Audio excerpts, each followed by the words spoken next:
And we take great pride in this convocation. I'd like to tell you a little bit about the proceedings today. The ceremonials used for conferring degrees has evolved over a millennium, and the gowns and hoods represent that history. In general, the gowns for the baccalaureate and the magisteriate degrees are black, and the color of the hood is different for each degree program. The doctorates at the University of Guelph have a bright blue gown, and the honorary degrees are an even brighter color. The University of Guelph crest that you can see on the curtains behind me and shown on the cover of the Convocation program also represents our specific history. The emblems in the crest show links with the royal city of Guelph through the white stallion above, the connection to the liberal arts through the book, to the sciences through the astrolabe, and our connection to abundance and agriculture through the cornucopia. The University of Guelph motto, Rerum cognoscere causis, is a quote from Virgil. It is variously translated to be either happy is the one who is able to ascertain the reason of things, or perhaps to know the meaning of things. The procession of people into the hall is also influenced by ancient tradition. The piper will herald the start of the procession of graduates, the students who are coming to graduate today. This will be followed by the arrival of the mace leading the platform party. The mace is a symbol of authority of the university and will be carried by the beadle. In medieval universities, a beadle was chosen by the instructor to work as an assistant. Today, the beadle is a ceremonial officer of Senate. Following the beadle and mace is the vice-chancellor, members of the administration and the honorees, fellows of the university, members of the board and senate, and members of faculty and staff. The degrees will be conferred in the order that you see in your program. The degrees are separated by categories representing the specific degree being awarded within the college. The name reader will announce the degree being awarded at the start of each category. As the name of each student is called, the beadle will place the hood over the recipient's shoulders. This moment will be videoed, and technology willing, there will be a simultaneous live cast of the event to allow family members and friends to watch from a distance. The Vice-Chancellor will then confer the degree. We understand the joy and excitement accompanying such an auspicious occasion, but we ask that you hold your applause until after each group of graduates has crossed the stage. There will be an opportunity for a truly thunderous applause after each group has graduated. Once all the degrees are conferred and all the cheers are cheered, the Vice-Chancellor will close the ceremony and the recessional will play. Please remain standing during the recessional until all the platform party has proceeded out of the hall. I would also like to mention that today we are introducing a new feature to Convocation. Our colleagues from Alumni Affairs and Development are hosting a new social media program developed for Convocation. So you can share your photos, memories, and advice with graduating students by joining us on social media and using the hashtag #GuelphGrad.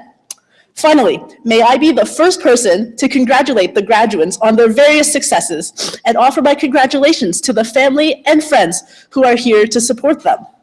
Welcome to Convocation at the University of Guelph.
O Canada, our home and native land, true patriot love in all thy sons command. With glowing hearts we see thee rise, let true north strong and free. From far and wide, O Canada, we stand on guard for thee. God keep our land glorious and free. O Canada, we stand on guard for thee. O Canada, we stand on guard for thee.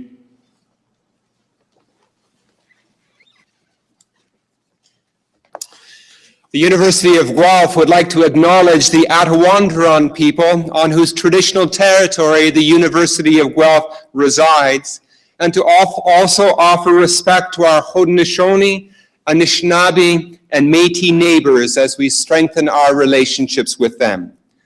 The word Canada comes from the Algonquin word Kanata. It means village, and it is a way of being together, recognizing our radical interconnectedness. It is living as though all human beings are our neighbors, people from the east, the west, the north, and the south. We are all interconnected. We are all human. And that humanity is experienced in a very real way on this day of Convocation. All the people who cross this stage do so together with the recognition of this integrated community. And so today we give thanks for family, not just for those family members who say, you know, we've got you this far, now don't blow it, but rather as those who show love and support and encouragement and who pay the bills. Professors, not as tyrants asking for yet another paper, but rather as fellow human beings, sharing their knowledge, their skill, their wisdom. University support staff including physical resources, not as shadows who pass by without being seen or seeing, but rather as people who care about providing a safe and hospitable environment for living and for learning. And fellow students, not as competitors, but as travelers along the road. And we give thanks to all that is sacred to us. We do so today in a spirit of love one to the other. Amen.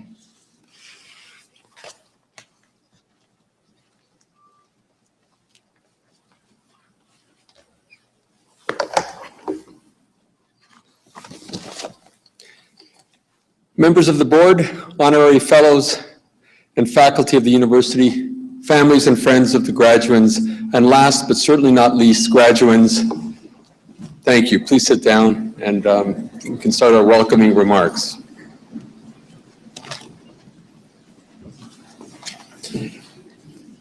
My name is Franco Vaccarino, and I have the honor of serving as the president and vice chancellor of this great university. And I'm privileged to welcome you to Convocation. I'd like to extend a particular welcome to this morning's special guest, Anne Kavukian, who will receive an honorary Doctor of Laws degree. Congratulations, Anne. Fantastic. She'll be introduced to you formally in a moment. I'd also like to welcome Kim Thompson, recipient of the University of Guelph's 2014 Excellence in Undergraduate Academic Advising Medallion. Congratulations, Kim. As we begin today's convocation ceremony, I do believe that a few additional congratulatory remarks are in order. First off, graduands, this is your big day. You've worked hard, you've persevered, and you've made it. Well done, well deserved. Round of applause for you.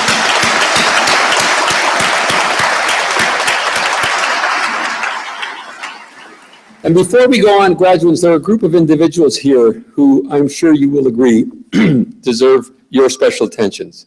Graduates, I invite all of you to stand up, turn around, salute and applaud all those family members and friends who have supported you from the sidelines and throughout your time at Guelph. This is your chance.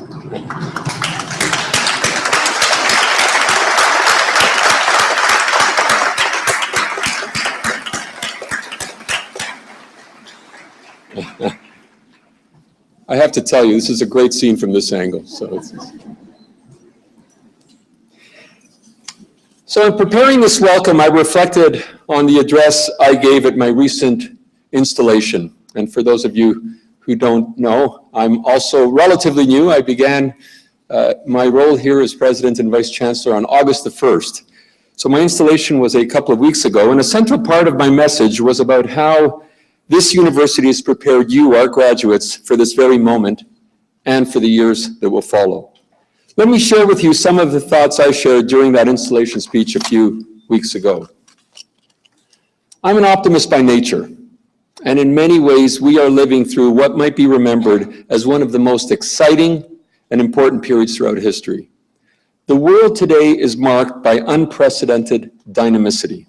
Incredible advances in life sciences and physical sciences, in information and communications technology, in the sheer volume of discovery and knowledge. And through all this change, advances in the social sciences, the arts, and the humanities test our belief systems. They challenge our constructs against new and evolving societal contexts. And by doing so, offer new information that helps us adapt to these changing realities. We're also witnessing disciplines and subject matter that had been isolated, coming together in fresh and exciting ways, like music and computer technology, healthcare and robotic engineering, manufacturing and agriculture. The interconnectedness of our world today makes knowledge more accessible and more abundant than ever. This is accelerating discovery and new learning faster than many of us can catch up to. So what are the attributes of humans that will allow us to thrive in such dynamic times? Well, they include, as individuals and as a university, for us, the ability for us to adapt and readapt in a healthy way to uncertainty and change. And by adaptation, I don't mean passive habituation. I'm referring to the act of very consciously and deliberately redefining ourselves based on what is going on around us. When faced with change, people adapt. Sometimes they adapt in healthy ways, and sometimes they adapt in less than healthy ways. The opportunity for you, our graduates, is to adapt to change in healthy ways, to undertake thoughtful analysis that will help uncover the upside of uncertainty and change. This provides hope, it provides inspiration and discovery. It's about taking uncertainty and change and turning it into something special. Within the context of today's world, an important part of our mission as a university has been to provide our students, you, our graduates, with an environment of broad perspectives and analysis and the opportunity for you to adapt in healthy ways to a changing world.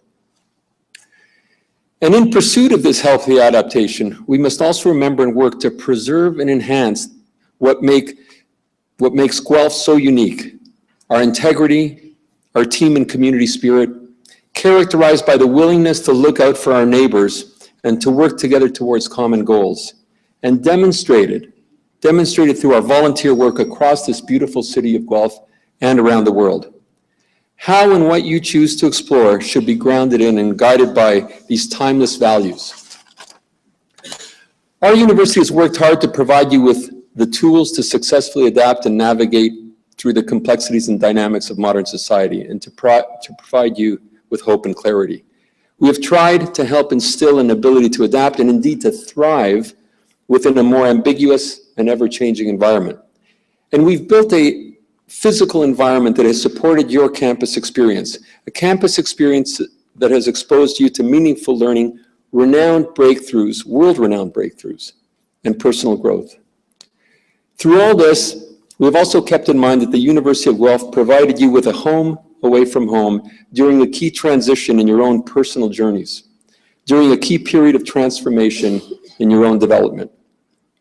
In short, we believe that the university has provided you with an important environment that has enhanced your learning and incubated new ideas by facilitating meaningful human interaction and productive collaboration. The debate and discussion encouraged by university environments goes beyond technical skill. It is in this physical space that you have developed the analytical and the soft skills that will serve you well through each and every job you might have. What you have learned goes beyond teaching subject matter strictly, and towards the process of learning to learn, adaptation, leadership, and creativity. As successful graduates, many of you will blend knowledge, mixing and matching ideas from separate disciplines. Your time at Guelph has provided you with the creative and intellectual skills to apply that knowledge in innovative, energizing, and in new and different ways. As you enter this exciting next stage of your lives, I encourage you to draw on all of your University of Guelph experiences and to bring the very best you have to offer to each and every experience you encounter, to your work life, to your personal relationships, and to your service to society. So thank you for your hard work and all the good things that you have brought to the University of Guelph, and congratulations on reaching this wonderful milestone. Well done.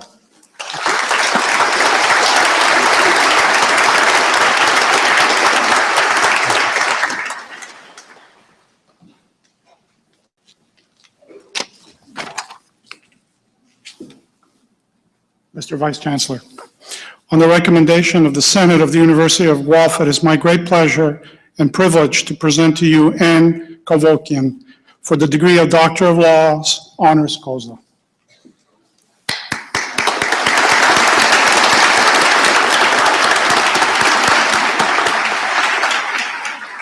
For the degree of Doctor of Laws, honoris causa, throughout her, this degree requires unprecedented impact in the world that we have. Throughout her unprecedented 3 terms, the former Information and Privacy Commissioner of Ontario, Dr. Anne Convocation, demonstrated tremendous leadership. Her extensive collaboration with leading Canadian and international companies, public sector, and academics has put Canada at the forefront of privacy and data protection. Her privacy by design methodology is internationally known as one of the top 3 frameworks for data protection, is practiced by many innovative companies, and has been adopted globally as a set of important practical principles by regulators, civic society, and industry.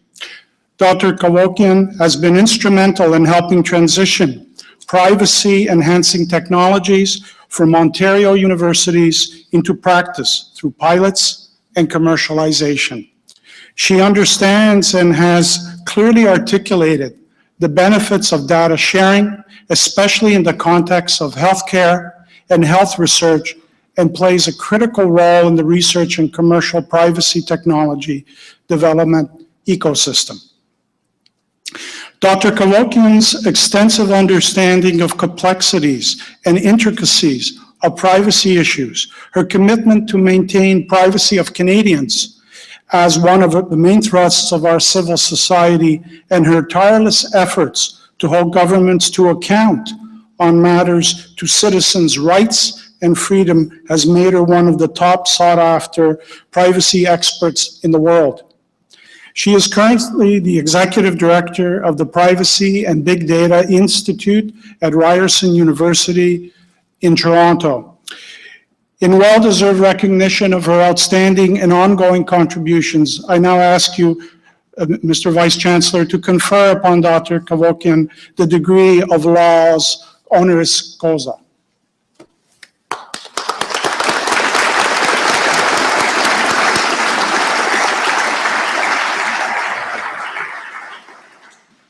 By the authority of the Senate of the University of Guelph, I admit you to the degree of Doctor of Laws. Congratulations.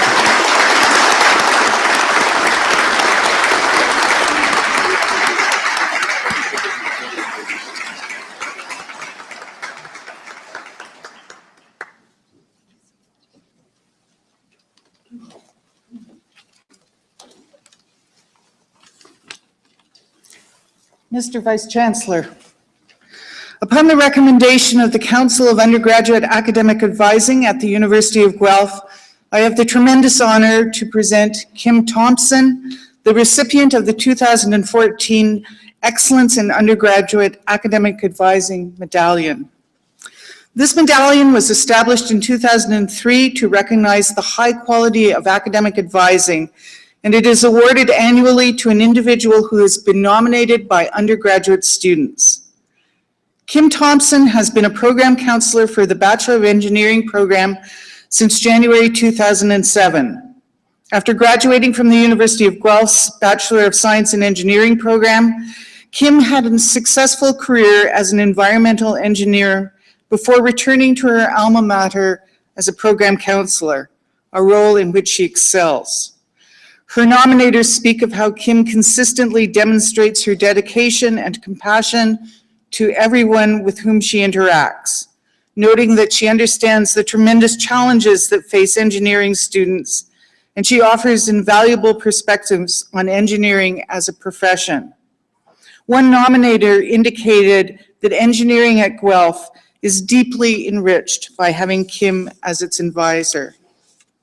Dr. Vaccarino, on behalf of the Council of Undergraduate Academic Advising, I'm very pleased to have you present the 2014 Excellence in Undergraduate Academic Advising Medallion to the very deserving recipient, Kim Thompson.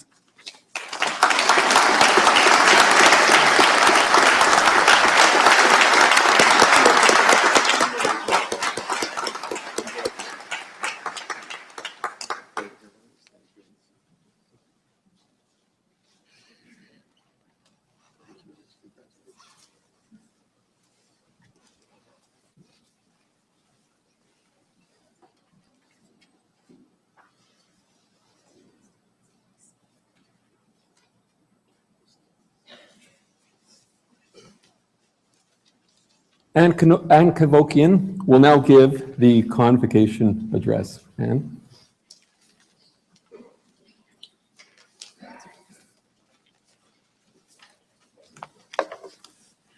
Good morning, ladies and gentlemen.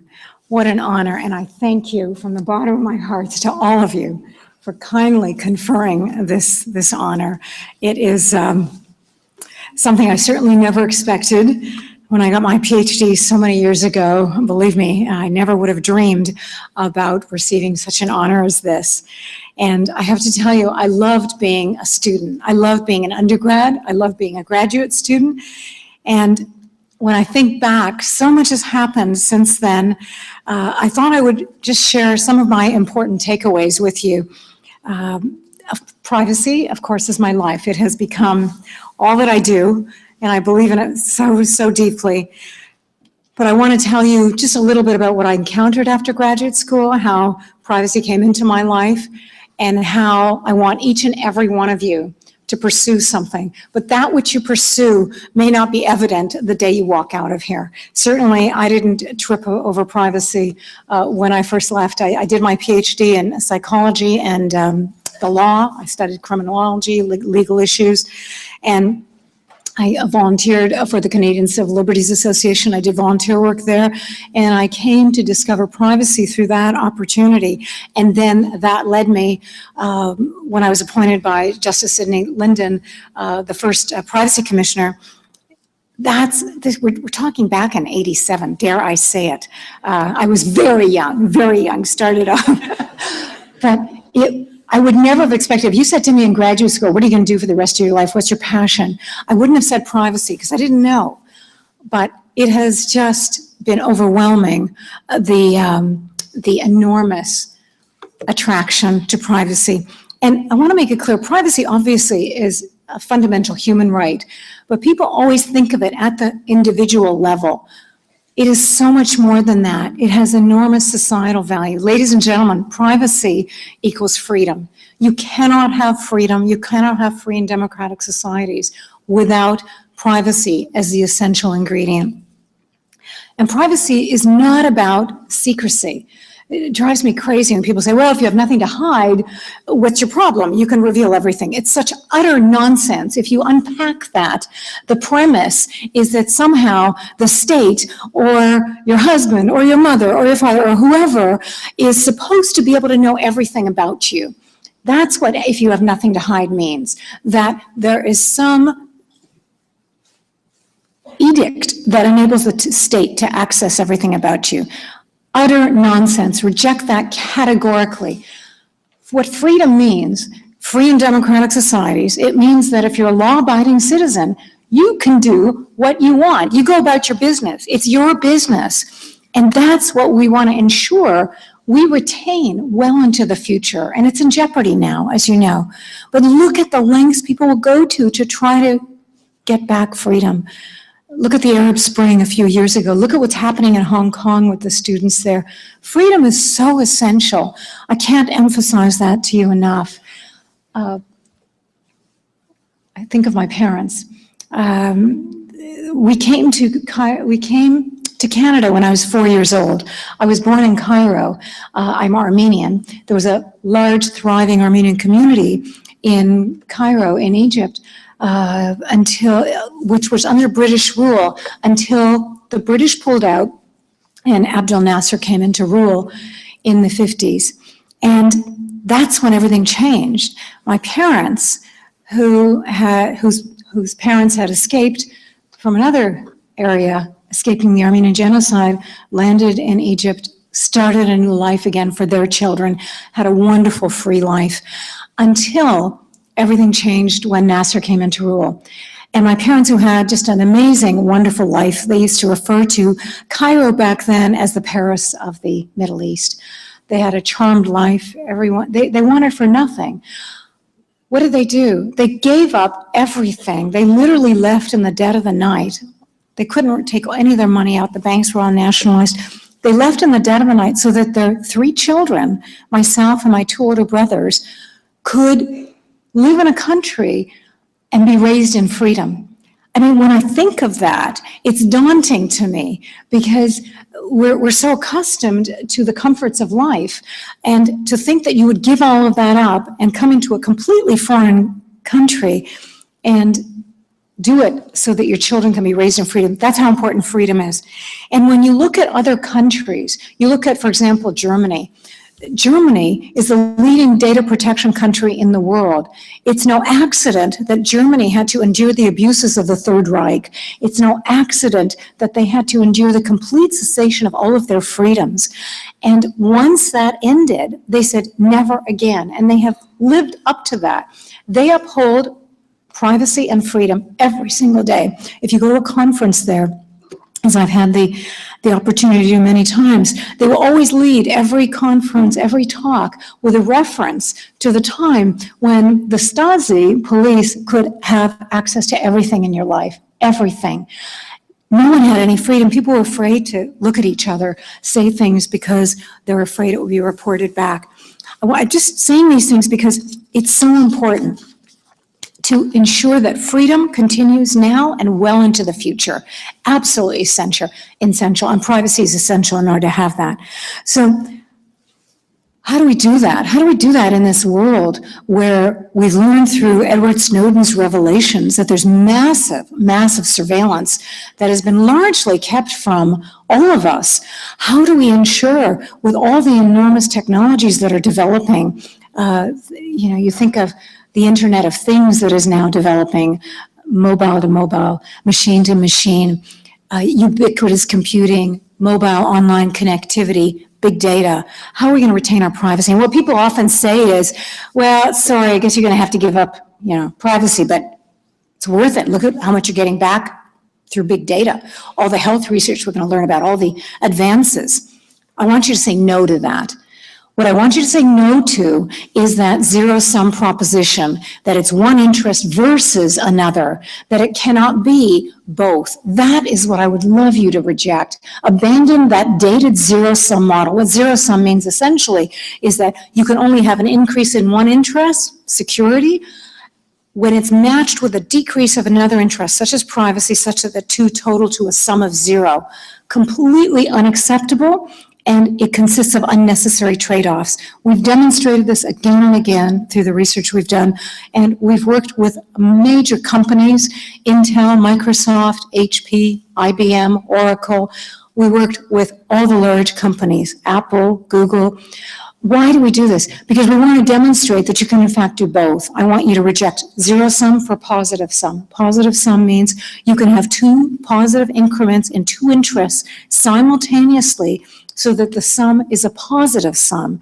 Wouldn't you rather have that instead of having one versus the other? Get rid of versus, substitute and. The power of and is enormous. You can do this. You must do this if you want to preserve privacy.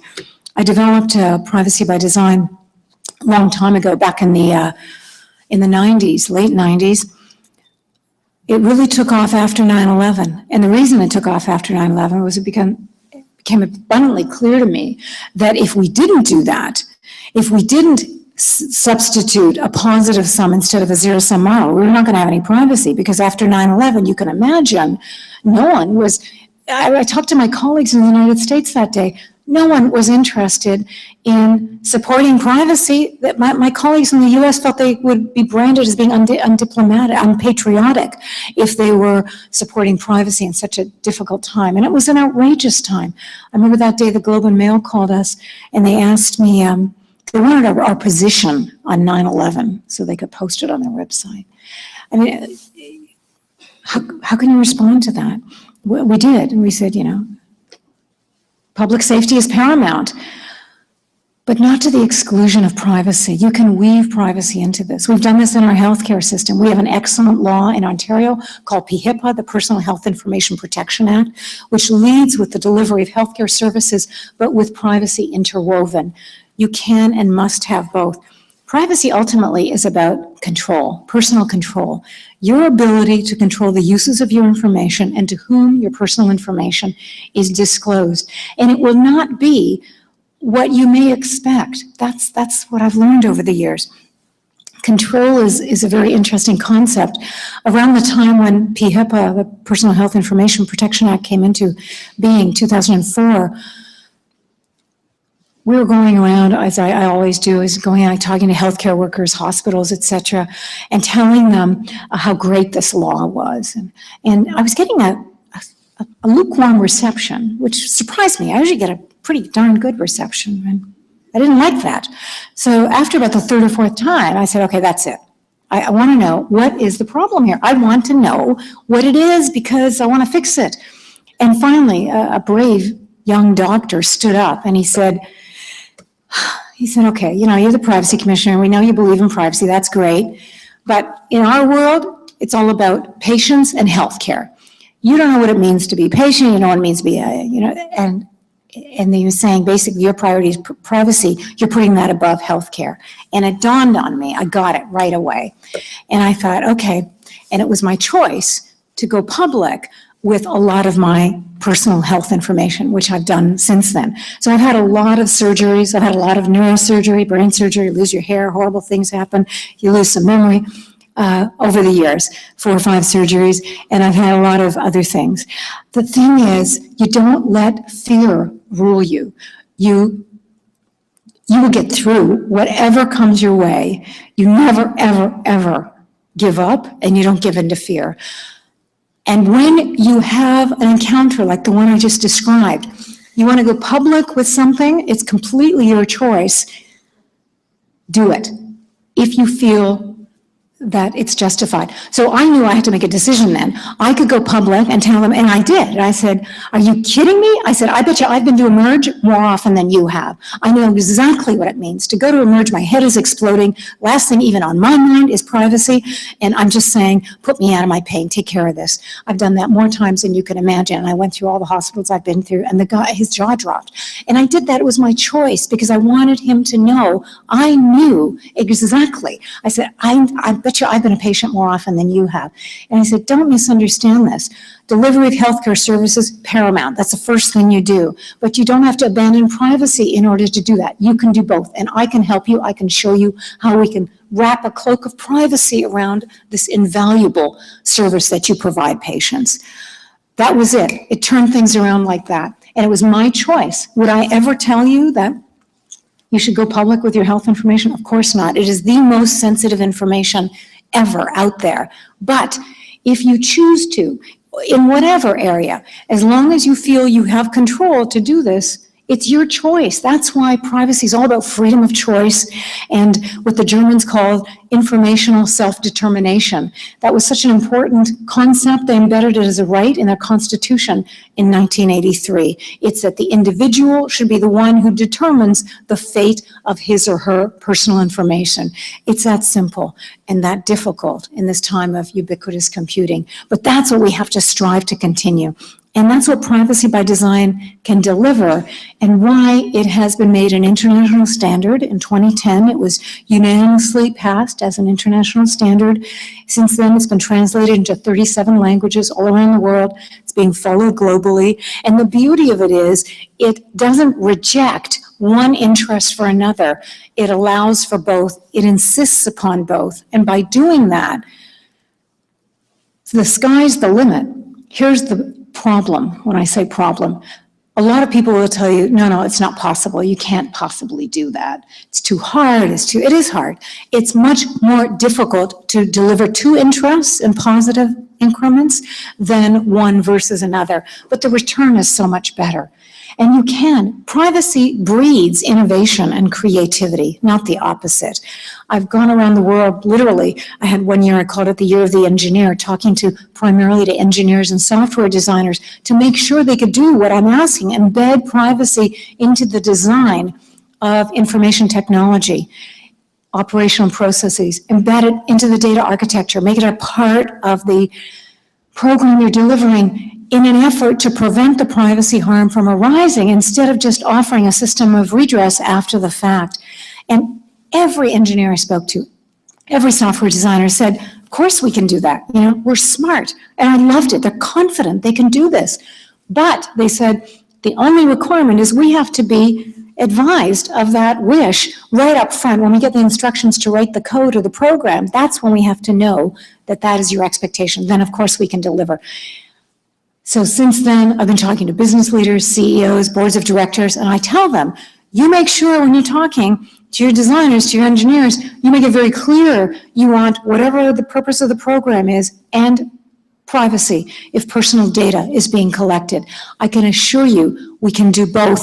We must do both because we have to do for you and for your children and the children to come what my parents did for me. We need to promise them a future of freedom. And for that, you must have privacy. Thank you so much, ladies and gentlemen.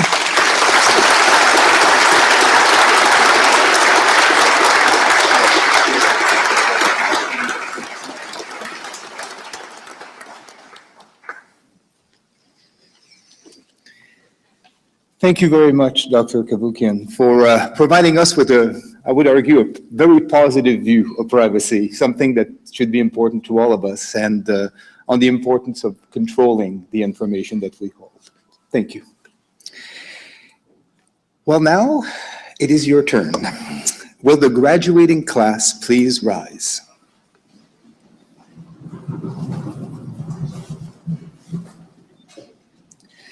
Mr. Vice Chancellor, I have the honor to present to you these scholars who have fulfilled the statutory requirements laid down by the Senate of the University of Guelph that they may be admitted to their various and several degrees.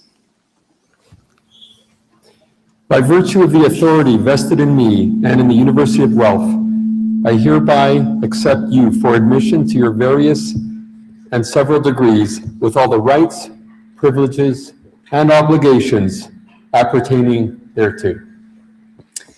Will members of the graduating class now please be seated?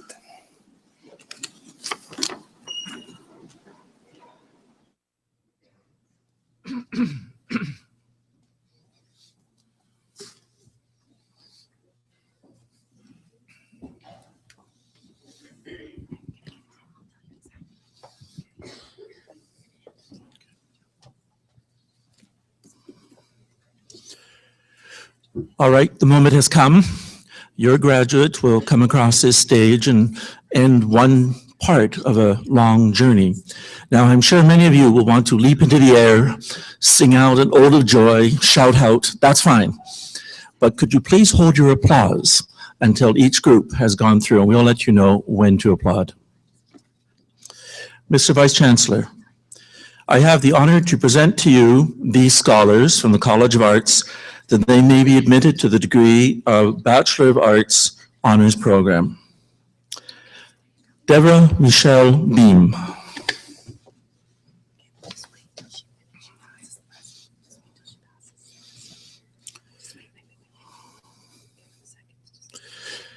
Hillary Catherine Benning.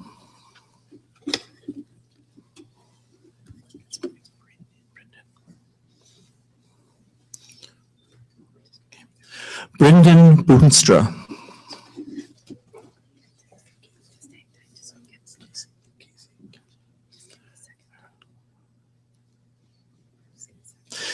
Erin Casey.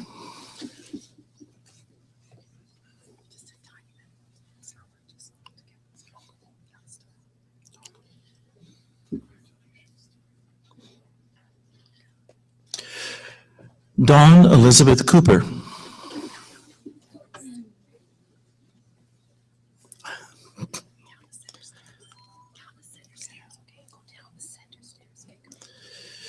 Rachel Crawford with distinction.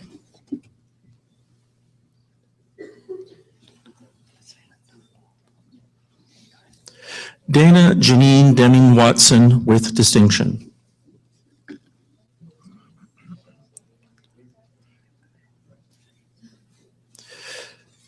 Nicole Sarah Feinstein.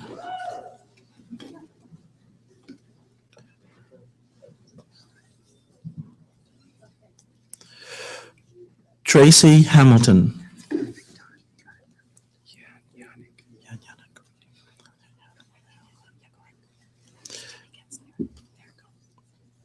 Matthew Jan Yannick.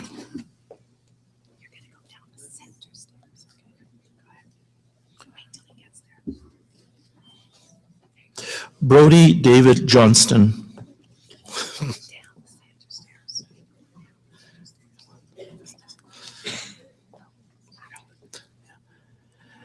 Matthew Augustus Kelland.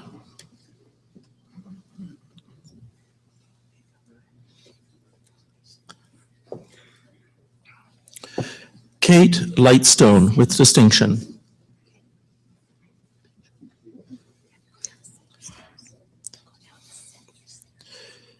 Pei Chun Lin.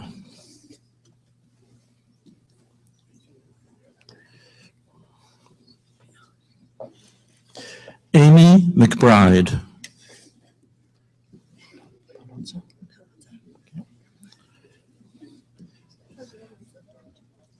Victoria Quinn Palozza with distinction.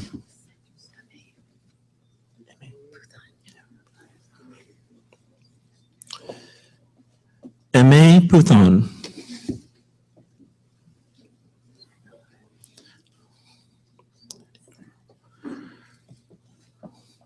Sadie Noel Robinson.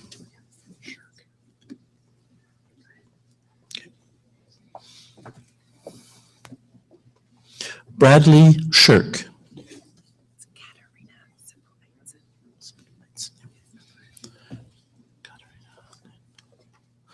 Katarina Lynn Sippel-Eitzen.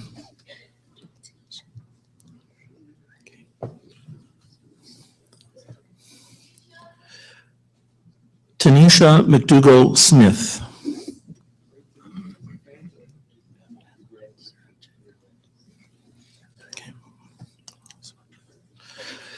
Evelyn Sorochin Ruland.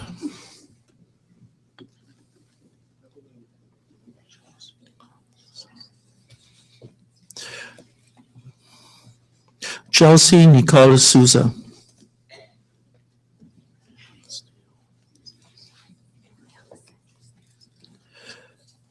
Brianne Steele.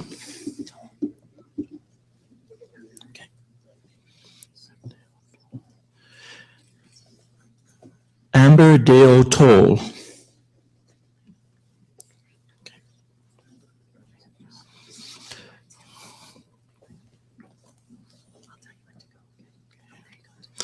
Emily Teresa Whalen.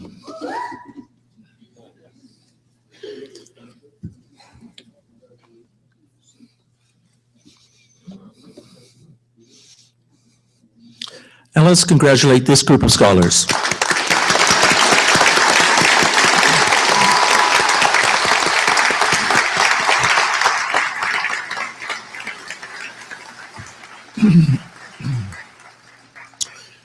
Mr. Vice Chancellor, I have the honor to present to you these scholars from the College of Arts, that they may be admitted to the degree of Bachelor of Arts General Program. Matthew Bunton with distinction.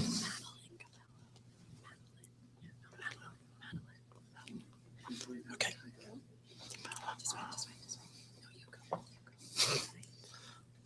Madeline Laura Capello.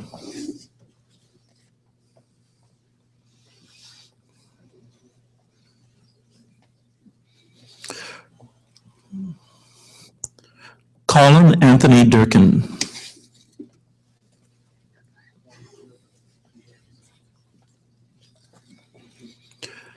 Thomas James Durston.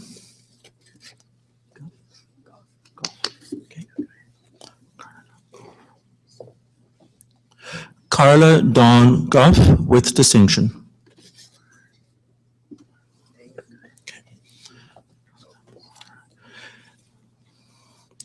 Jessica Moore Margaret Hayes.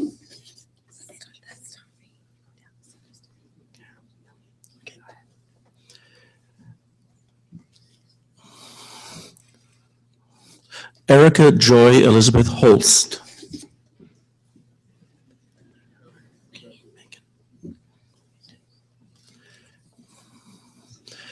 Megan Jane Keeley.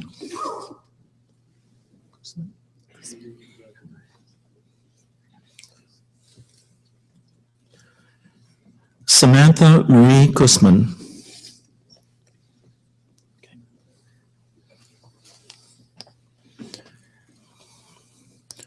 John Wesley Livingston.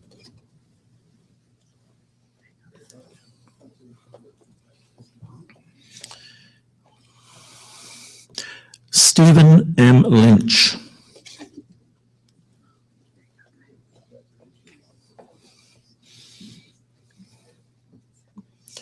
Hillary Mary McDonald. Okay. Shane Tyler Quaz.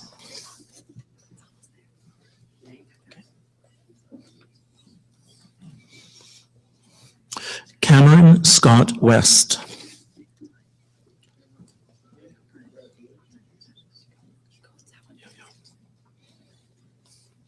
Vanessa May West.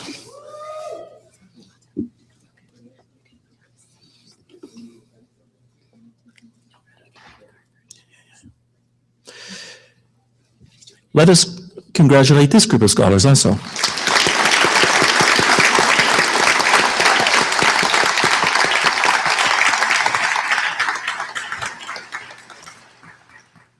Mr. Vice Chancellor, I have the honor to present to you these scholars from the College of Arts that they may be admitted to the degree of Bachelor of Arts and Sciences Honors Program. Olivia Victoria Groff.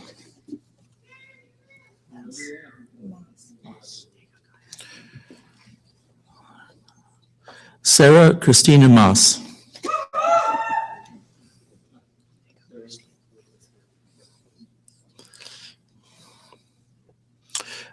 Frank Edward Pursley.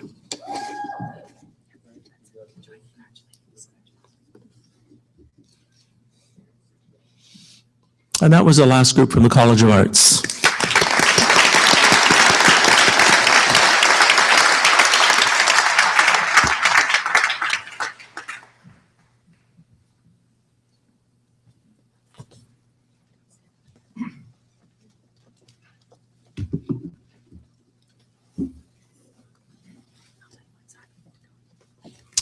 Ladies and gentlemen, as before, we have a number of groups who'll be crossing the stage, and I would ask you to kindly hold your collective applause to the very end, at which point I will give you the secret signal when you can spontaneously burst into rapturous applause.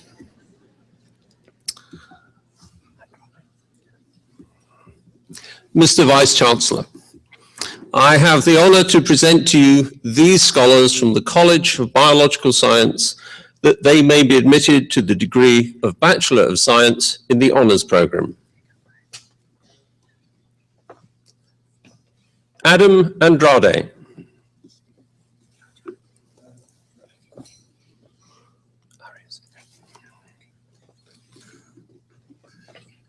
Joshua Zared Arias.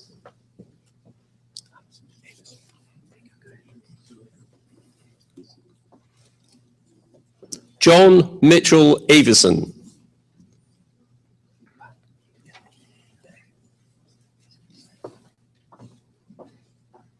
Abrar Mirza Beg.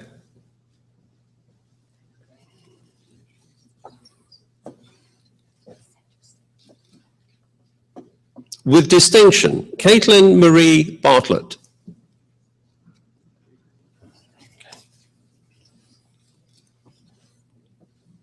Brittany Baudage.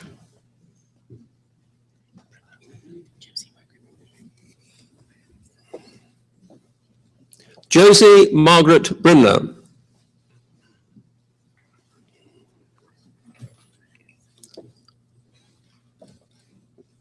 With distinction, Diana Buxbaum.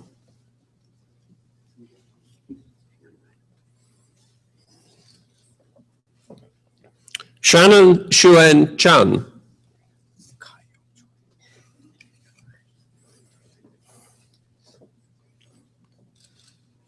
With distinction, Kai Yong Choi.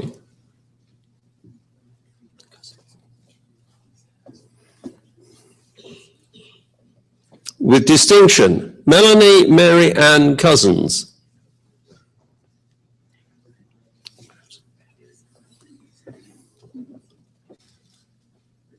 Benjamin Krause.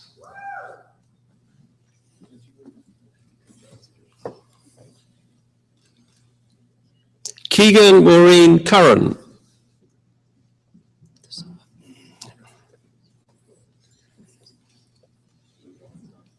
Sarah De Silva.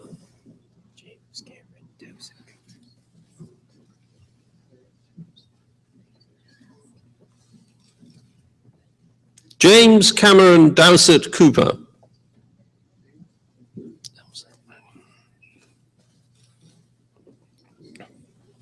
Brett Gordon Elmsley.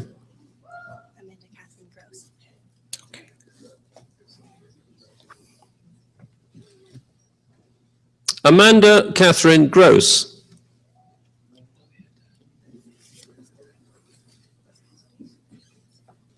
Lyle Haddad.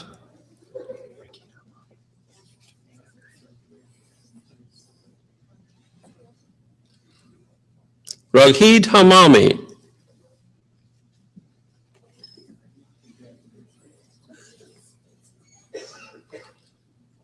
Hilary Francis Harm.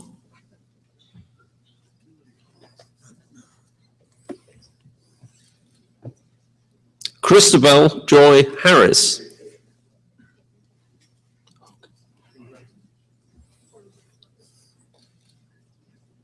Jesse Frank James Hogue.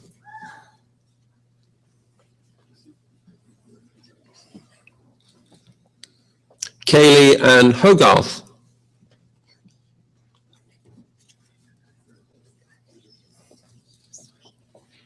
Jennifer Honey.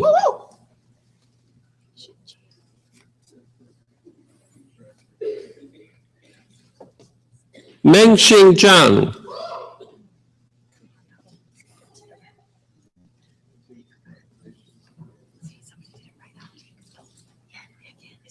Cassandra Beverly Jones.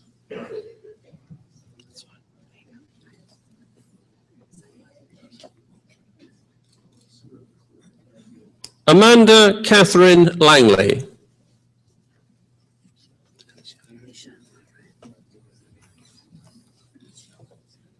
Alicia Miranda Lee.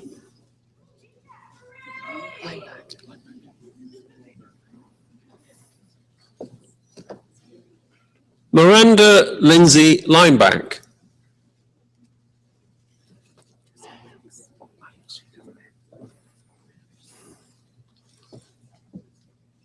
With distinction, Jessica Laux.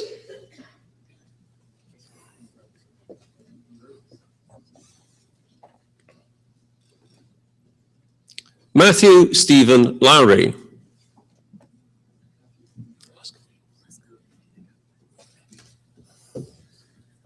Cassandra Amanda Luscombe.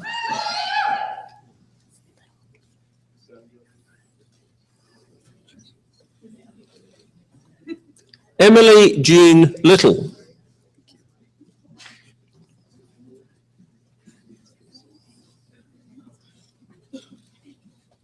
Colin Jack Mantle.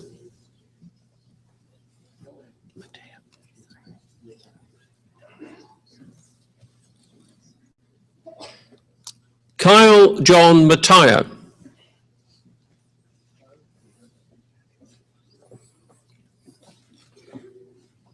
With distinction, Elise Francis McCormick.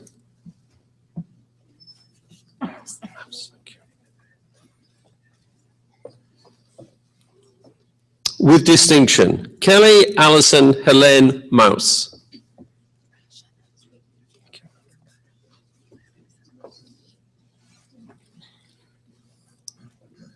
Rasha Nasri.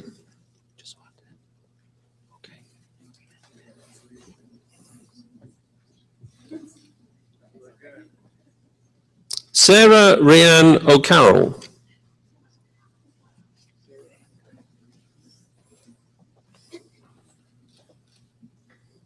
Mohammed Anas Patel.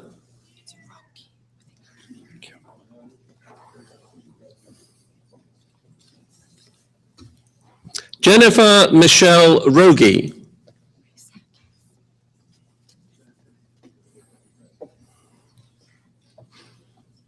With distinction, Christina Rusakis.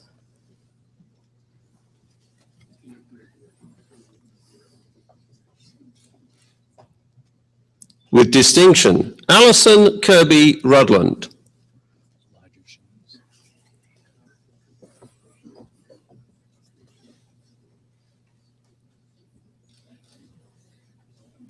Elijah Shimmons.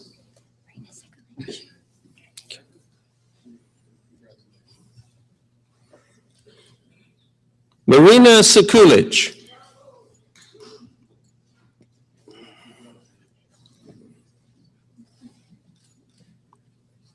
Carly Emily Schuen.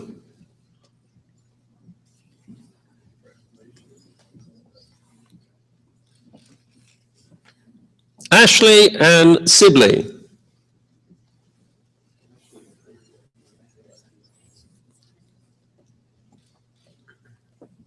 Garrett Boyd Stuckless.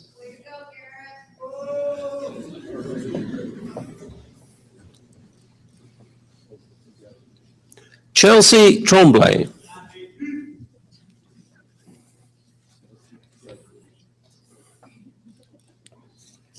Kim Vance.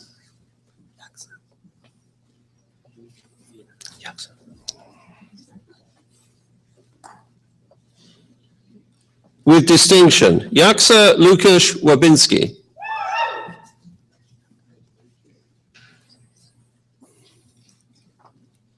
With distinction, Tyler White.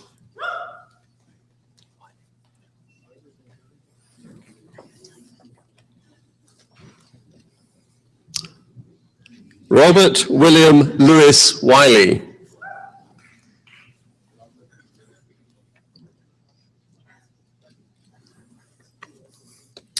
Mr. Vice-Chancellor, I have the honour to present to you these scholars from the College of Biological Science, that they may be admitted to the degree of Bachelor of Science in the general programme. With distinction, Michelle Stephanie Ann Bonaventura.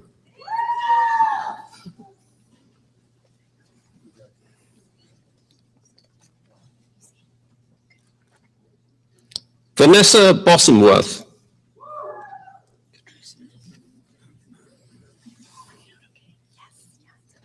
David Andrew Catrice.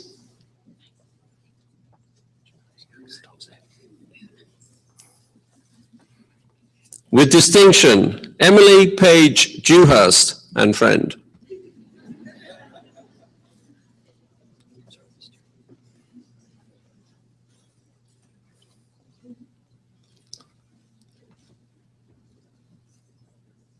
Aidan John Fitzgerald.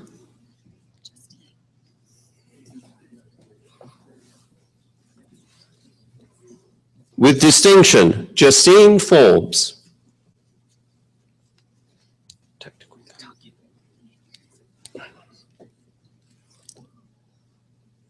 Gary Tuktakin Go.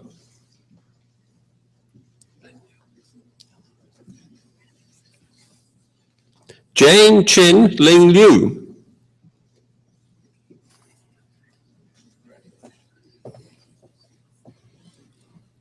Christopher Lowe.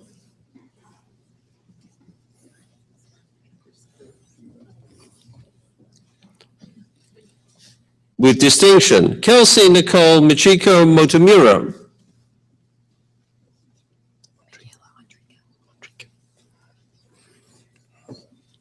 With distinction, Michaela Ondrika.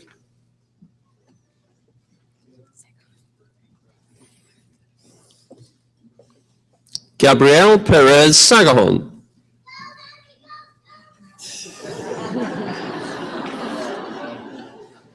You really can't top that, can you?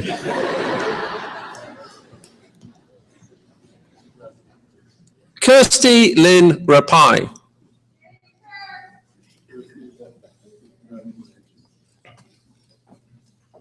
Alison Merrills Eileen Revel-Roy.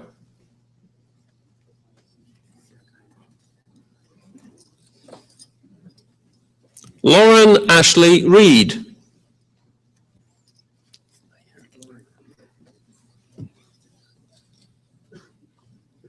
Irim Siddiqui.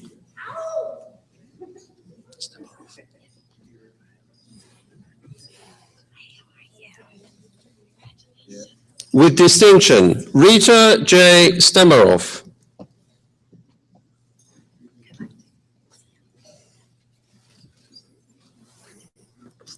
With distinction, Jennifer Truong.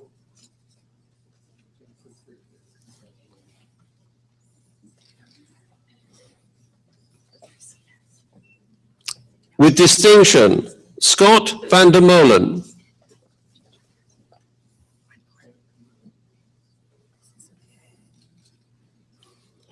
Mr. Vice-Chancellor, I have the honour to present to you this scholar from the College of Biological Science that she may be admitted to the degree of Bachelor of Science in the Environmental Sciences Honours Programme. Aura Patchett.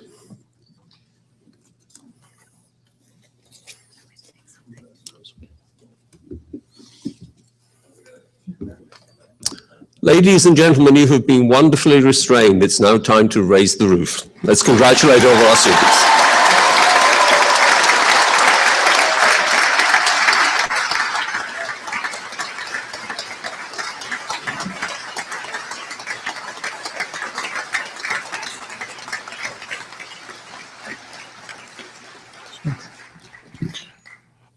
Like Dean Eames and Dean Bruce, I would like to also extend my personal congratulations to all the graduates, parents, and family members and friends that are here today. Many happy years with your degrees. Mr. Vice Chancellor, you have to work right now.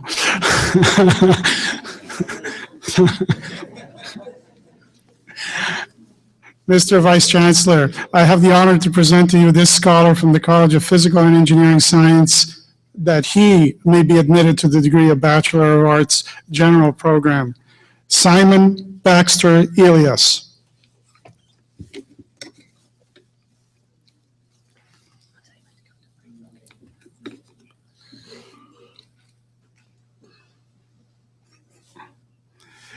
Mr. Vice Chancellor, I have the honor to present to you these scholars from the College of Physical and Engineering Science that they may be admitted to the degree of Bachelor of Computing Honors Program. Douglas James Anderson.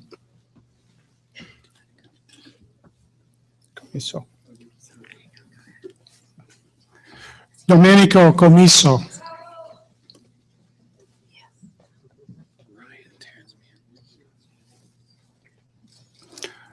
Ryan Terrence Meehan, with distinction.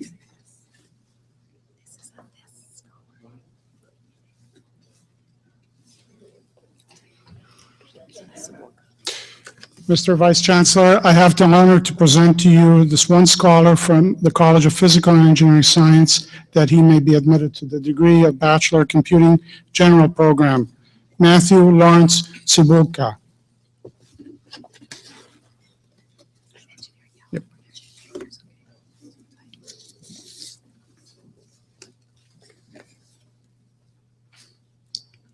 I want to thank all the scholars that received their degrees in the Bachelor of Arts and the Bachelor of Computing. Congratulations.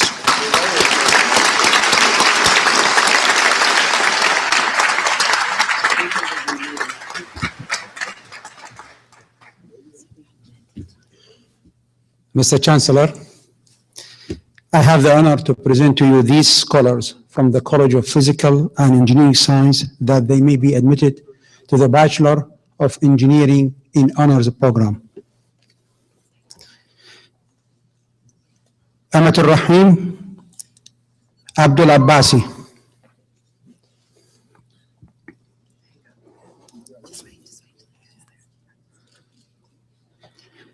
Daniel Edwin Drew.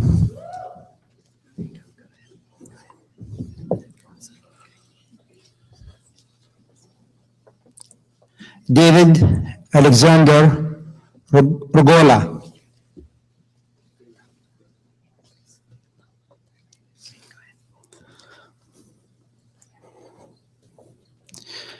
Tamrit and Michael Sige.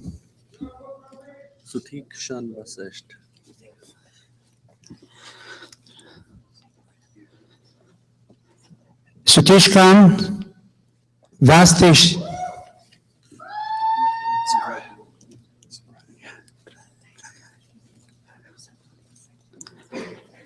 Adam Douglas Zagraya.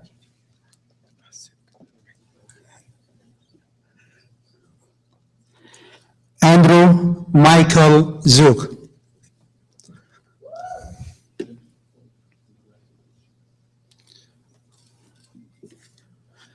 Ladies and gentlemen, fall 2004 engineering graduate.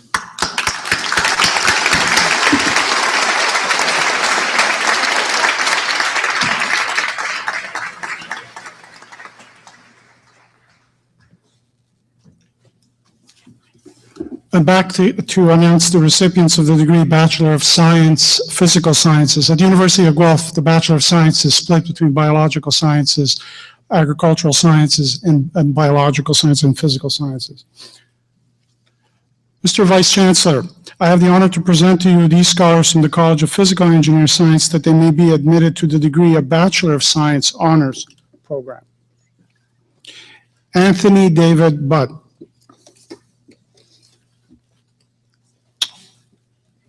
Congratulations. Catherine Fair with distinction. Philip Johnston.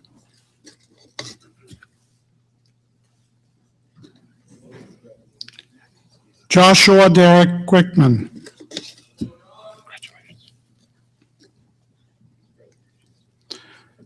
Rachel Aline Lewitsky with distinction.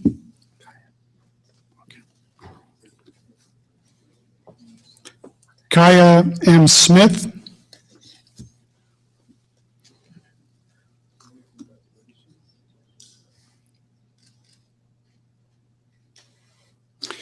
Mr. Vice Chancellor, I have the honor to present to you this scholar from the College of Physical and Engineering Science that she may be admitted to the degree of Bachelor of Science General Program.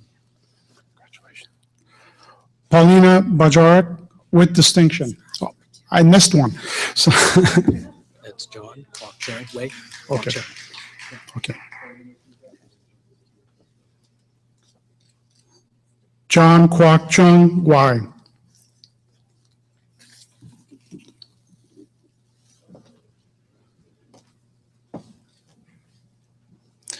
Ladies and gentlemen, let's congratulate all the graduates from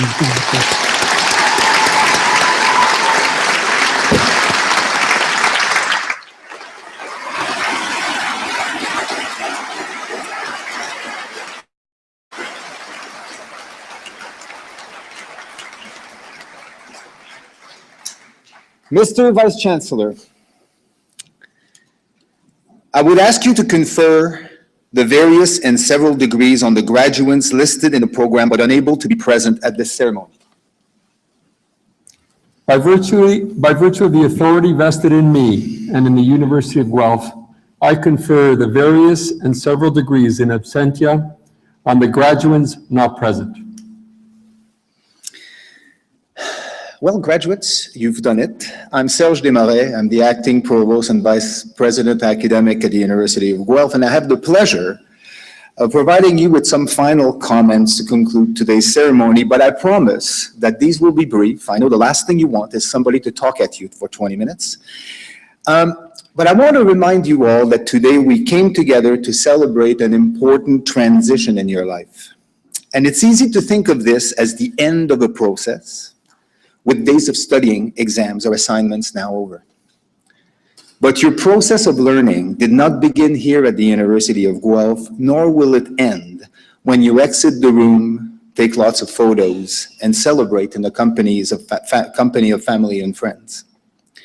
Today is just the beginning of a lifelong process during which your education, the education you received here at the University of Guelph, both inside and outside of class, will serve you well.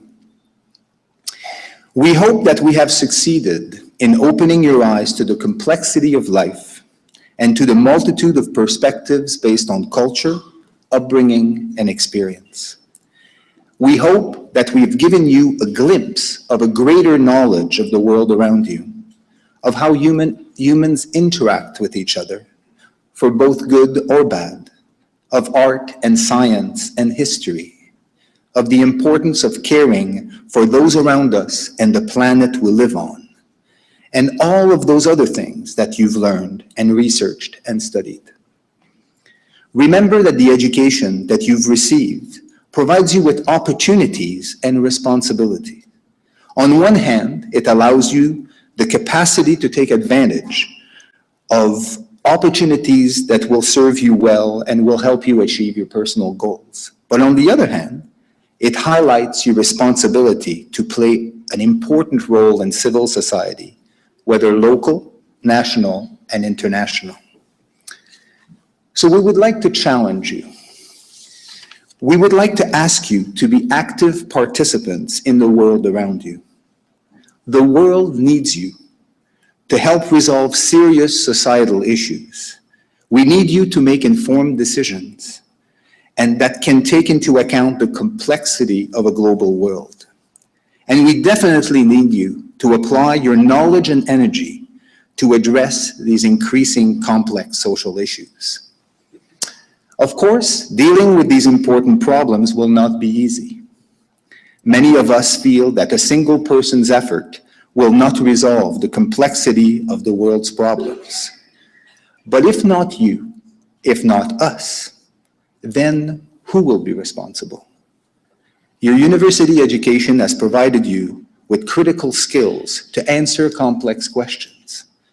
It has provided you with ways to research, communicate, inform, and influence.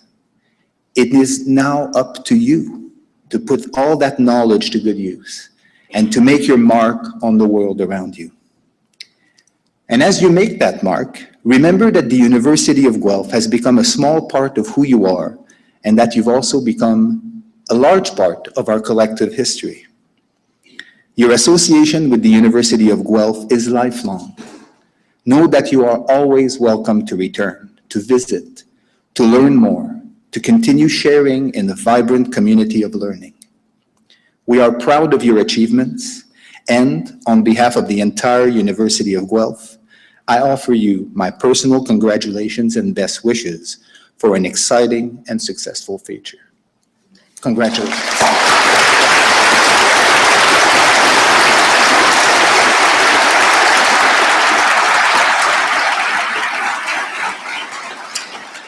And now a few announcements.